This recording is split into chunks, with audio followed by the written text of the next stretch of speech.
오늘은 좋은 종목을 고르는 방법에 대해서 얘기를 해보려고 합니다. 종목을 고르는 방법은 무수하게 많지만 제가 실제로 이용하는 방법인 재무제표, 차트, 뉴스에 대해서 얘기를 해볼 겁니다. 저는 종목을 고를 때 두 가지를 중점적으로 보는데요. 첫 번째가 매수 근거이고 두 번째가 치명적인 리스크가 없는지 파악하는 것입니다. 먼저 재무제표인데요. 재무제표에서 중요하게 봐야 될 거는 매출액과 영업이익의 지속적인 성장이죠. 장기적으로 보면 주가는 실적을 따라가게 돼 있기 때문에 꾸준하게 실적이 성장하는 기업이라면 주가 또한 오를 수밖에 없습니다. 반면에 실적이 계속해서 상승 중인데 주가가 상승하지 못하고 하락하거나 정체하는 중이라면 오히려 매수 찬스가 될 수 있는 거죠. 두 번째가 높은 배당 성장률입니다. 이건 모든 회사에 다 포함되는 건 아니고요. 배당을 주는 기업이고 회사가 쉽게 배당 컷을 하지 않는다면 주가는 일정 배당률 범위 안에서 움직이게 되거든요.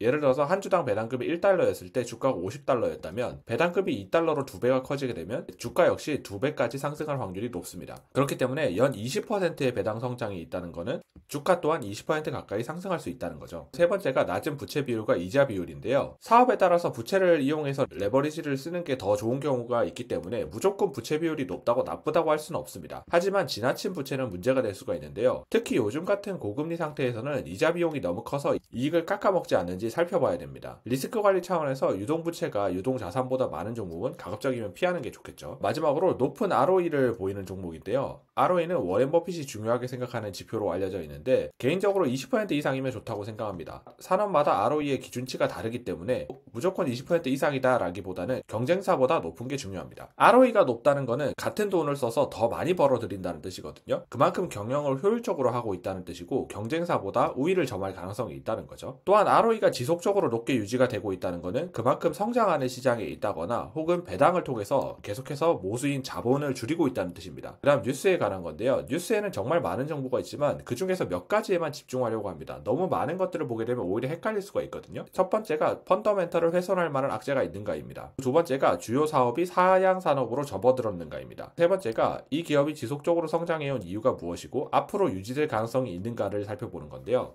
아래 두 가지는 이해가 되셨을 거고 펀더멘탈에 관련된 부분만 약간 설명하자면 주가는 기업의 미래 실적을 반영하곤 합니다. 예를 들어서 지금 100억 버는 기업이라도 곧 1000억 벌 거라는 믿음이 있다면 주가는 그걸 반영해서 미리 올라가는데요. 앙드레 코스톨라니가 말했던 빼타콤블리 현상이죠. 한국에선 이걸 선반영이라고 부르고요. 그런데 공장에서 화재가 발생하거나 무역로가 일시적으로 차단되면서 원재료 가격이 치솟는 등 일시적인 악재로 주가가 떨어지는 경우가 있습니다. 이런 경우에는 오히려 싸게 살 수 있는 매수 찬스예요. 하지만 실적이 10배 상승할 것이라는 그 근거가 훼손되고 펀더멘탈 자체가 무너지게 된다면 이 악재는 아주 위험합니다. 예를 들어서 10배가 아니라 3배 수준에서 성장이 멈출 거라고 예상이 된다면 주가가 10배 올랐다가 다시 3배까지 하락하는 과정에서 급락이 나오겠죠. 이런 급락은 매수 찬스라고 보기 어렵습니다. 왜냐하면 주가가 제자리를 찾아가는 과정이거든요. 마지막으로 차트에 대한 부분인데요. 차트 자체만 가지고 좋은 종목을 판단할 수도 있겠지만 사실 이 부분은 쉽지 않습니다. 저는 차트를 보통 매수 타이밍 잡을 때 이용하는데요. 치명적인 악재가 없는 상황에서 RSI 과매도권까지 빠지면 적극적으로 노리는 편입니다. 악재가 없는데도 이만큼 빠질 수 있냐라고 생각하실 수도 있는데 주가가 많이 오르게 되면 차익 실현을 통해서도 주가가 급락할 수도 있는 것이고 기업에는 문제가 없지만 국제 정세나 이런 외부 변수에 의해서 주가가 일시적으로 빠지는 경우도 있습니다. 그 밖에도 실적 성장이 양호하게 이루어지고 있는데 주목받지 못하면서 주가가 눌려있는 종목을 찾거나 혹은 지나치게 오른 종목을 고점에서 매수하는 걸 피하는 데도 사용하고 있습니다. 지금 설명드렸던 거는 아주 기본적인 내용이고요. 더 복잡하게 생각한다고 해서 더 좋은 종목을 고를 수 있냐는 거는 아닙니다. 가장 중요한 거는 이 회사가 잘 성장하고 있는지 앞으로 잘 성장할 것인지를 판단하는 것이고 회사의 심각한 위기 상황을 초래할 수 있는 리스크가 없는지 판단하는 게 중요합니다.